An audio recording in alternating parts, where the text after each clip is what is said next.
Hi guys, this is Dr. Piracha and this is the third in a series of 3 videos that I'm doing in which I'm going to be talking about clinical vignettes, the most common type of questions on the USMLE Step 2 CK, and I'm going down into the details of a system that I've devised that if you follow my system, you have the best chances of getting the questions right on the exam, okay? All I need from you is 10 minutes and I'm going to finish it in 10 minutes. And I guarantee that, and I'm looking at the time as I'm talking to you right now. And the point I'm trying to make is that this system will work the best if you pay attention, and we're going to get started right now. So in my system, I've dissected the stem of a clinical vignette into 3 parts: helpers, guiders, and clinchers. So what are helpers? Helpers are the demographics, risk factors, and comorbidities of the patient that they give you in the question. What are guiders? Guiders are the signs and symptoms. And what are clinchers? This is the real deal. This is what we're going to be talking about today.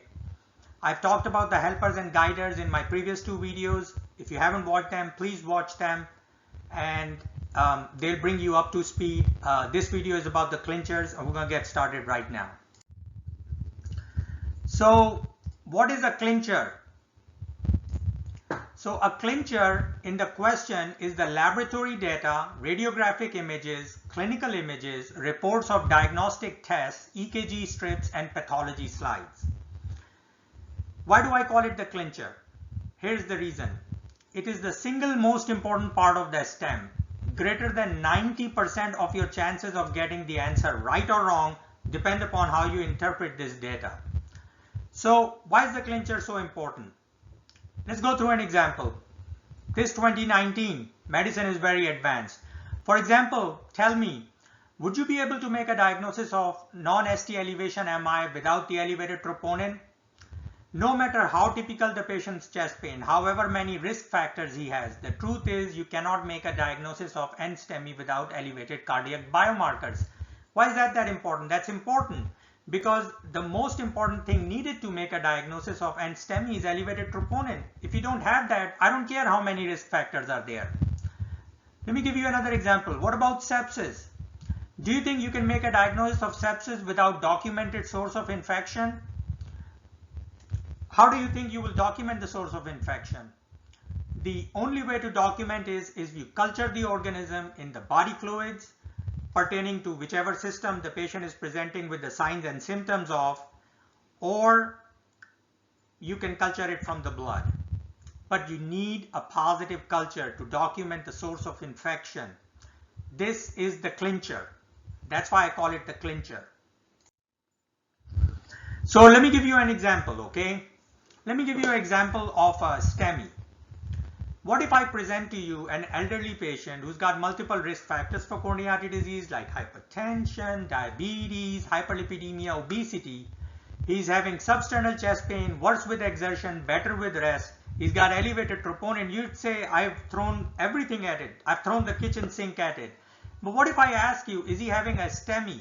Can you say yes based upon the data that I've provided to you? So I hope your answer is no, because you cannot make a diagnosis of STEMI without ST elevation on the EKG. Now what if I show you this? So look at this EKG and I'll give you 10 seconds to look at it and then we'll discuss it.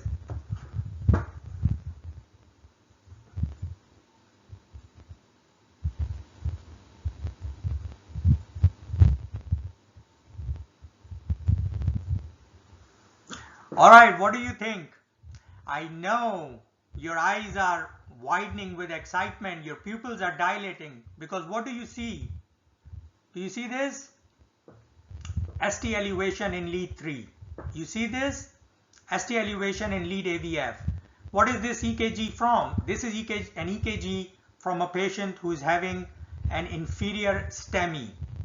You need an EKG to make the diagnosis of STEMI. Let me tell you this. I've been practicing internal medicine in US for 13 years. You can take it from me. Greater than 90% of our diagnoses and management decisions are made on the basis of clinchers.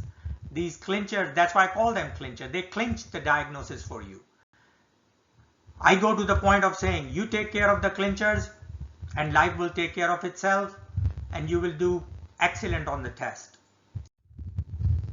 So let me do a good recap so we can finish this video. What are helpers? They have a good ruling out power. You got a young patient. If I give you a young patient with no risk factors for coronary artery disease having chest pain, it's probably non-cardiac chest pain. But the problem is that the helpers have bad ruling in power. For example, I give you an elderly patient with all the risk factors for coronary artery disease with chest pain, and then I ask you, is it possible he's having a pneumonia? Yeah, why not? Just because a patient has hypertension, diabetes, and is obese doesn't mean that he can only have acute coronary syndrome. He may be having a pneumonia. The helpers have a bad ruling in power. They have poor specificity. Guiders, they are better ruling in power. What if I give you a young female who's got fever, chills, but also has dysuria and CVA tenderness? You'd say, yeah, this is probably acute pyelonephritis. But the problem is that sometimes you also need the laboratory data too to go with it, like a positive urine culture or urinalysis. But look here, guiders have a better ruling out power too. If I give you a young patient who has got no risk factors for stroke and I tell you on physical exam he has no weakness and no slurred speech, you'd probably say, yeah, he's not having a stroke. Now let's come down to the clinchers. This is where you have the best bang for the buck. Take a stroke, for example.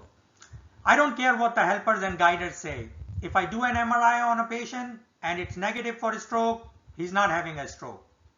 This is the same as the STEMI example I gave you previously. On the other hand, however mild the risk factors and signs and symptoms, if the MRI shows an acute infarct, it is a stroke. So what do we make the diagnosis based on? The MRI scan of the brain. There you have it, guys. We nailed it and we did it together. So what's for future? I will tell you right now. I'm planning on doing a whole series of videos covering all topics in internal medicine. If you like my channel, please subscribe. I always need your encouragement to keep going.